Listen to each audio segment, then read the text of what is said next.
For Polity in Johannesburg, I'm Darlene Creamer. Award-winning humanitarian, social entrepreneur and author James Urdang joins me to discuss his inspiring memoir, It Always Seems Impossible, My Fight to Build and Save Education Africa. Your book is a powerful South African story, one of hope, perseverance, and an unshakable belief in the transformative power of education. Could you start by telling us about your early years, growing up in Johannesburg's Emmarentia suburb, and your time at St. Stithians Boys College?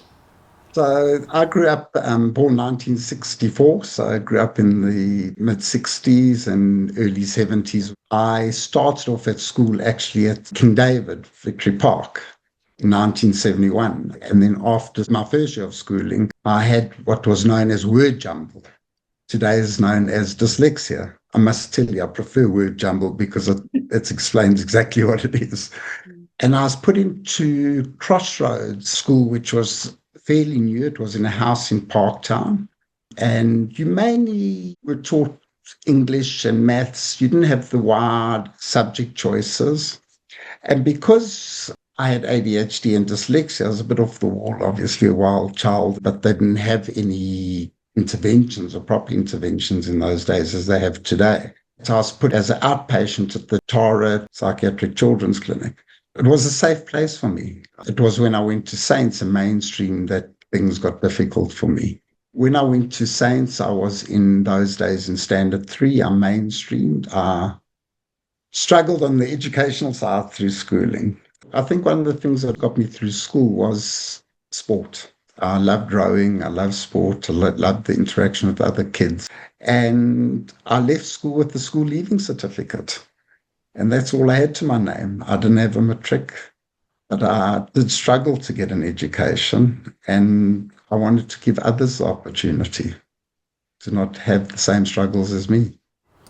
So as you have described yourself as a troublemaker, an underachiever at school, with your diagnosis of attention deficit disorder and dyslexia, yet you went on to establish one of South Africa's most dynamic, education-focused, non-profit organizations, Education Africa, which helped educate thousands of young South Africans.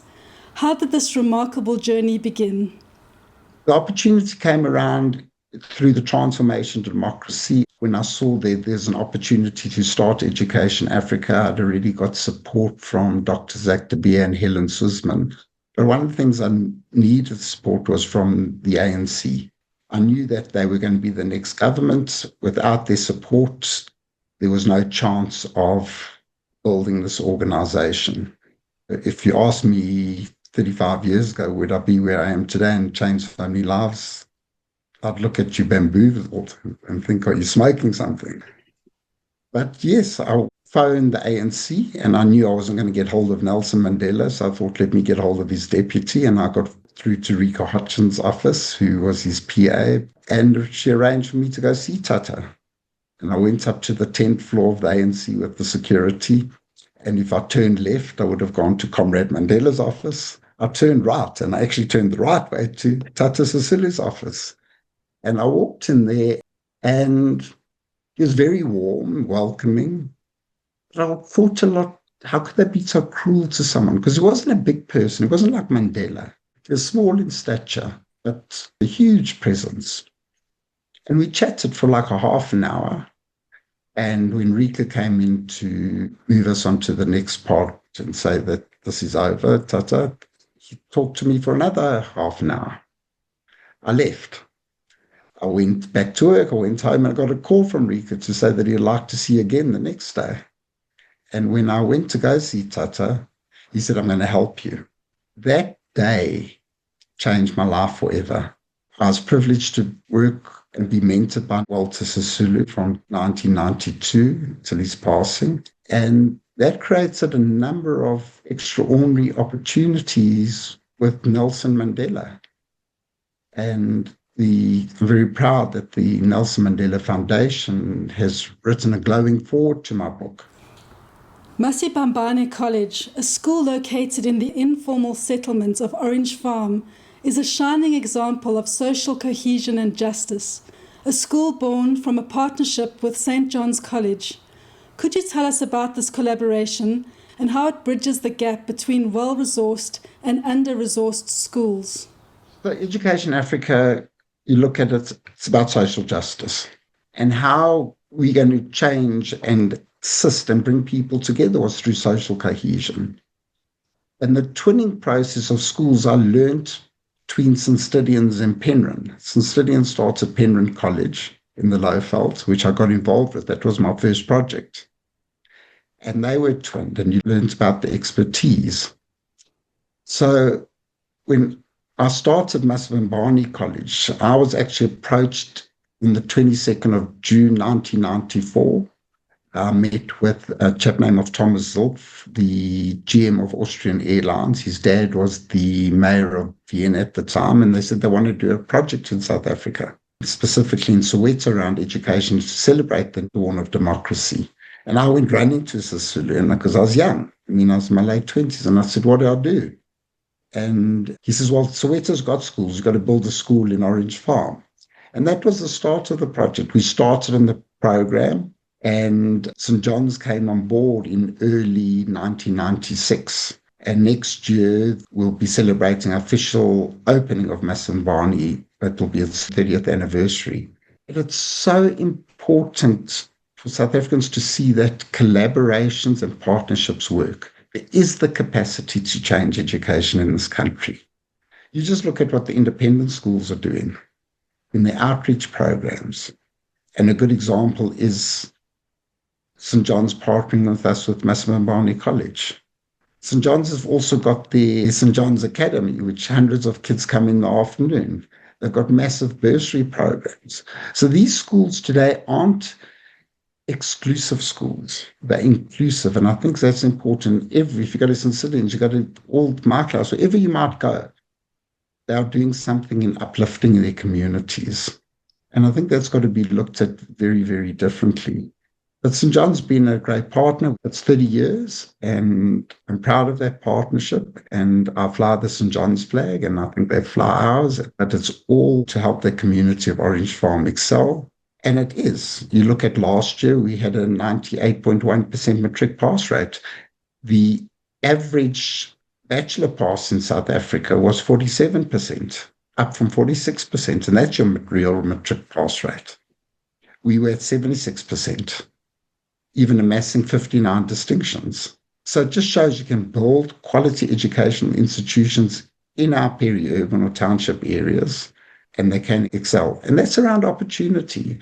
South Africa today, for a black child, there's still limited opportunity.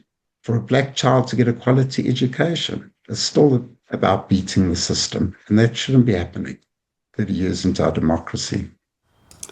You describe the marimba as an instrument of democracy, one that truly belongs to everybody. It's robust, low maintenance, portable, and requires no electricity. Could you tell us how it has taken South African students around the world to perform, and about Education Africa's International Marimba Festival, where over 180 learners perform alongside professional musicians?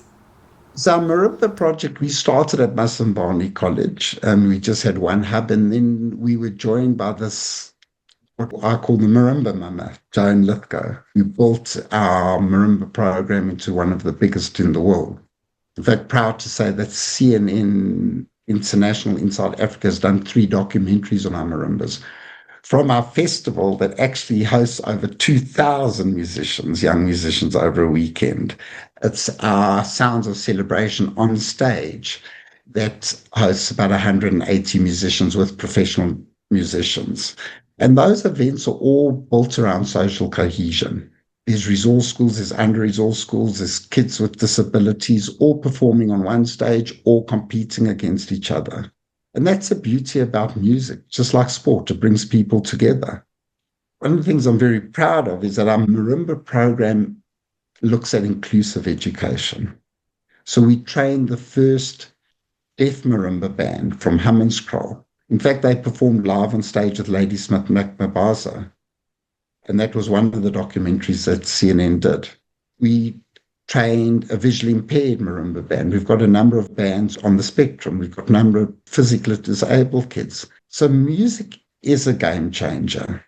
It's around the opportunity of being involved. We've got 38 centres. We've got over 2,000 kids every week in the program. And one of the things that we were doing pre-COVID, we haven't managed to get it going since COVID again, is that we've actually got a set of marimbas in New York, Vienna, and London.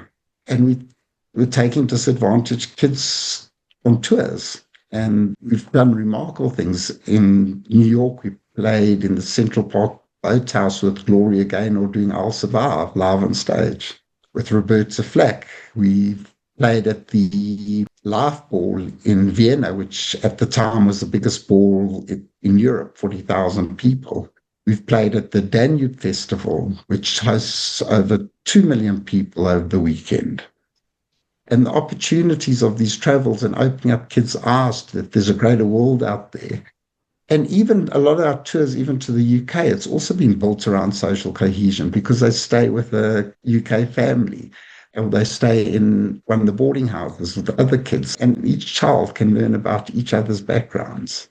I think music needs to grow. I think a marimba should be the central core for South African music because you don't have to read music to play it. As you say, you don't need electricity. And it's a wonderful instrument in bringing people together and children. In 2011, you faced a major battle when the executives from HSBC, a multinational bank, attempted to take control of Education Africa.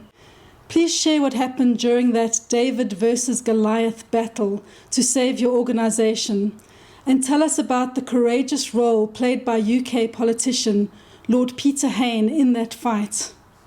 I'd like to go back a step, and I do write it in the book, is that HSBC was fantastic for many, many years to Education Africa. And the senior staff used to do massive fundraisers for us. We used to raise a huge amount of money, and the organizer was growing, was thriving.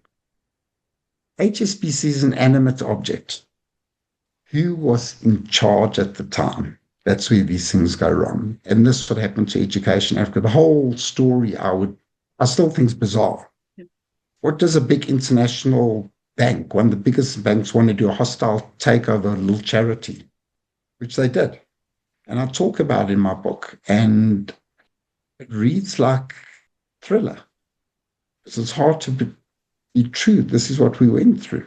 Why they did this, I'll never know. There were forensics done. And they said, unless we went to court, we would never know. But it started off slowly. And there was a push by senior HSBC member, Krishna Patel. I talk about, I also blown all the names down. I'm getting braver as I go along. People need to be held accountable. And they tried to push me out of Education Africa, my colleague Linda. We stood up. They wanted us to give up our positions with no reason and then apply for other positions. Imagine giving up your position and applying for another, you don't have a job. And when they started on this journey, they thought they'll be successful at the beginning. But they weren't because there was no reason for what they're doing. The organization was flying, it was doing the best it ever had. We were raising a lot of money, changing thousands of lives. And when we wouldn't step down, the intimidation started. They split our board. So they took decisions without the full board.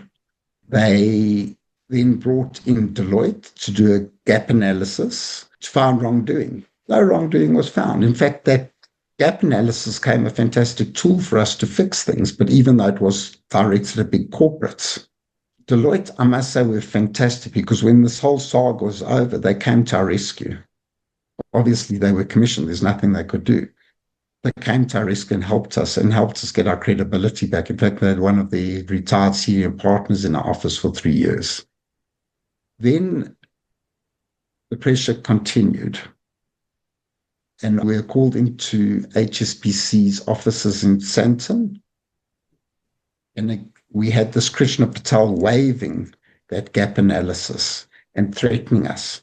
Screaming. I was actually scared, I can tell you now. Screaming. We must go and telling us what rubbishes we are and what we've done. And we've done nothing. So I wouldn't go. Then his secretary, Isabel Correa, is in the book as well. She's also warning me to go because she can see what this guy does to people. But we weren't going anywhere.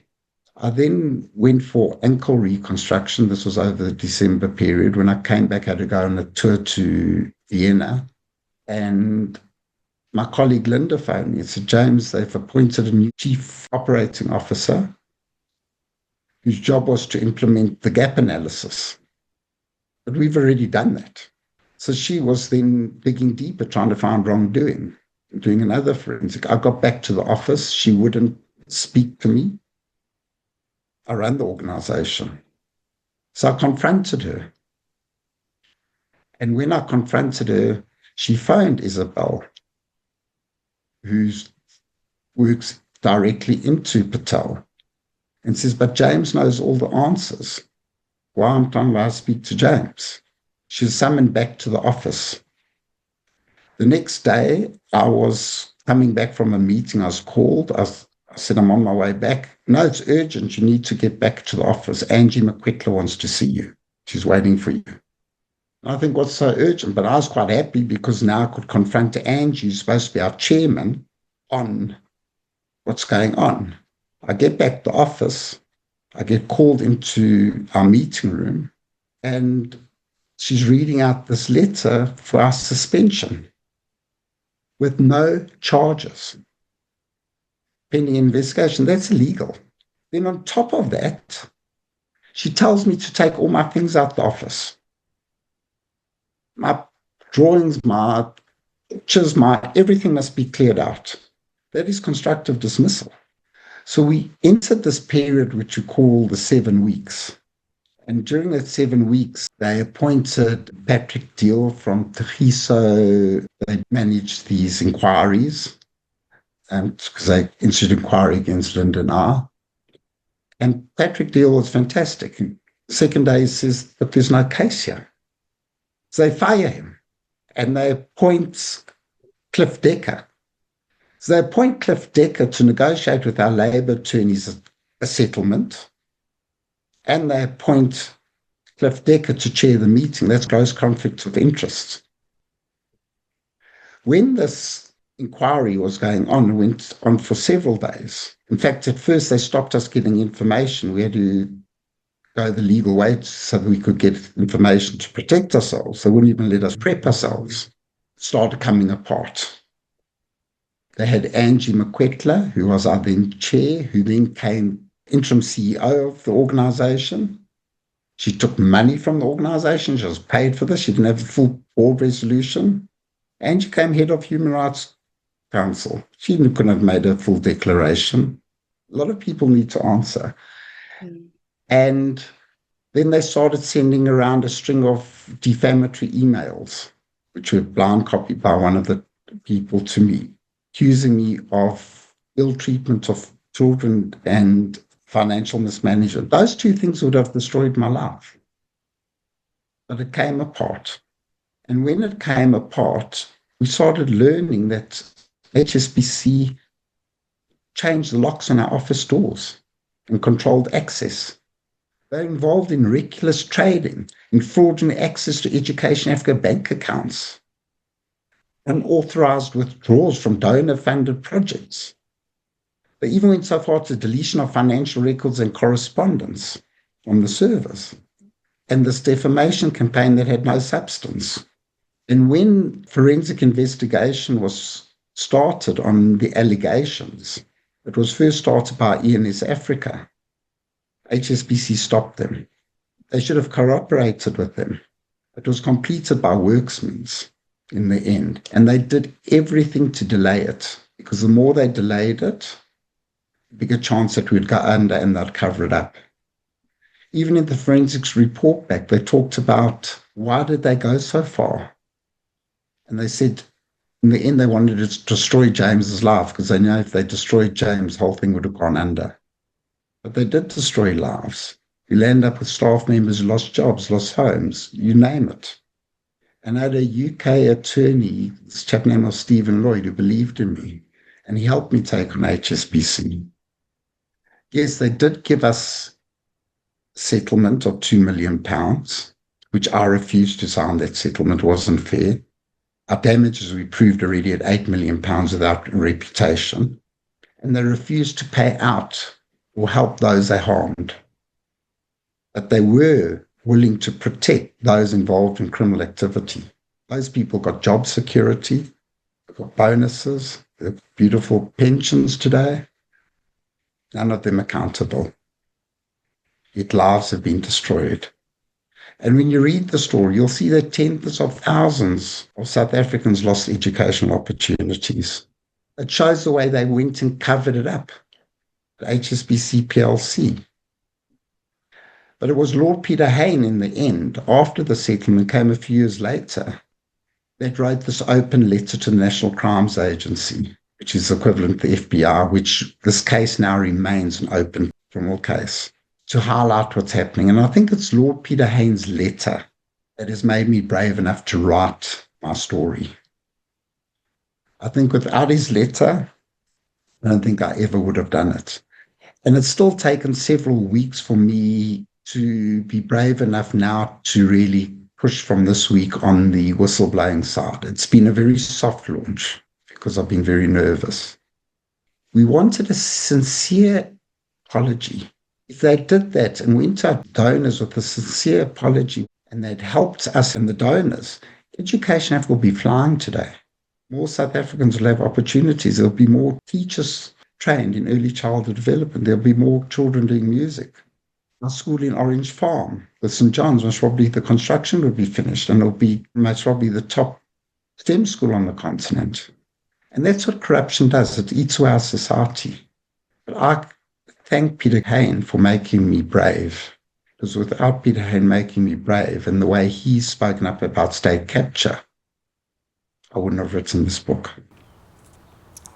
Nelson Mandela once said, "Education, more than anything else, improves our chances of building better lives." As we look to the future, how do you see South Africa's educational landscape evolving, and what more can be done to improve the lives of young South Africans? In my book, I talk first about early childhood development, and I think there needs to be a Marshall Plan. And I also mentioned that in March this year, President Ramaphosa apologized for not taking early childhood development seriously.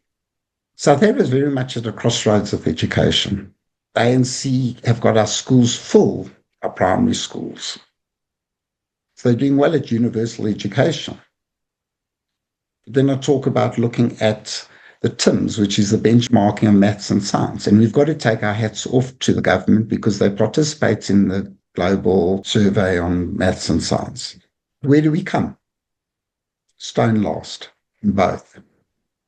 And why? Because there's no quality. Education's got to be taken seriously. Today, I feel there's an attack on poor black education by the ANC. And I can give you two good examples. One is they've just cut the subsidy of the independent subsidized schools by 20%. So these are top black schools. These are schools in Category 1 areas, meaning in peri-urban township areas, putting them at risk. It's not acceptable. They should be funding them more. But you want to close them and then build next door a non-fee paying school? You've got to pay for the structure and pay 100% of the child's education, which is no education. We had an independent subsidized school that only pays 60%. Doesn't make sense. If you look at early childhood development, they've got this mass education drive that they call Bandapele. So you get bronze, silver, gold. Now, to get from bronze to silver, then you can get subsidy. Your land issue must be sorted. You've got to rent the land or own the land.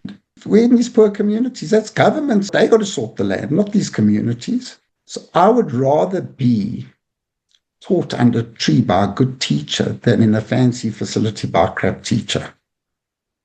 Even now, they're moving from what you call the legacy program, which was under social services, to occupational program for training of teachers. They've delayed it again. Why? Because one of the criteria is that you've got to write an exam after 18 months. Now, nowhere in the country on anything do you write an exam after 18 months. But if you want to do it in your mother tongue, you've got to apply as a disability. How constitutionally can that work? Then they run pilot. I think it was about 500 teachers, 30% pass. They've just ruined the rest of those teachers' opportunities. The next round, they have a 10% pass. You do not need an exam or a test after this. We've got to build teachers. We've got to bring quality into the actual programs. And there's got to be consequences to the NPOs or the training institutions, whatever you might call them, if they're not producing quality. And there's got to be proper monitoring and evaluation along the way. And what they're doing is they're going to make it harder and harder for a poor teacher in a poor community who can't have land, who've got desperate need to get their children in those communities school ready. They're going to make it impossible for them. But I am a radical optimist, as I said, and I'd like to end on that. So I believe with public-private partnerships, it can make a difference. There's a lot of good non-profit organizations doing good work in South Africa, not only us. Business, I think, needs to start looking how do they direct their funding in a stronger way. And I like the move that you've seen over the last year to early childhood development. They need to look at the quality, and they also need to question some of the programs that they fund. There's got to be a stronger civil society participation in this. If you look at the failures over the years, you read the book, I was one of the liaisons between the World Bank Education Desk and the ANC. They brought out outcome-based education. They told them it was going to be a disaster. They did it. The first mistake, which is understandable because you can make one mistake, but then learn from your mistake, was the redeployment of teachers under Bengu. And I was very fond of Bengu. You're not going to be sitting in Cape Town, go take your family to rural KwaZulu-Natal or Transkei somewhere. Teachers left in mass. Then it's the closing of the teacher training colleges, bringing to the academic institutions. South Africa is producing less teachers than are retiring today. Never mind that you've got any one time 10% of the teachers not at school. No consequence. To me, you've got to take on SATU, South African Teachers Union, and there's got to be a political decision to change education, and it's going to be tough, and it's not a short term. If you start implementing things in education, you'll start seeing little shoots only after around 7 years. That's a long term. But let's stop this lost generation, and let's work together to build a just education system for all our people. And I do encourage people to look Education Africa up. We're a great partner, and we need funding. You come look at us and see what we do. We'll impress you, and together we are stronger. That was James Urdang discussing his book, It Always Seems Impossible, My Fight to Build and Save Education Africa. Visit the Polity website to access more author interviews, news and information updates. If you haven't already, subscribe to Polity's email services, including our new monthly Polity Bookshelf email, to stay informed about the latest news and Polity Bookshelf developments.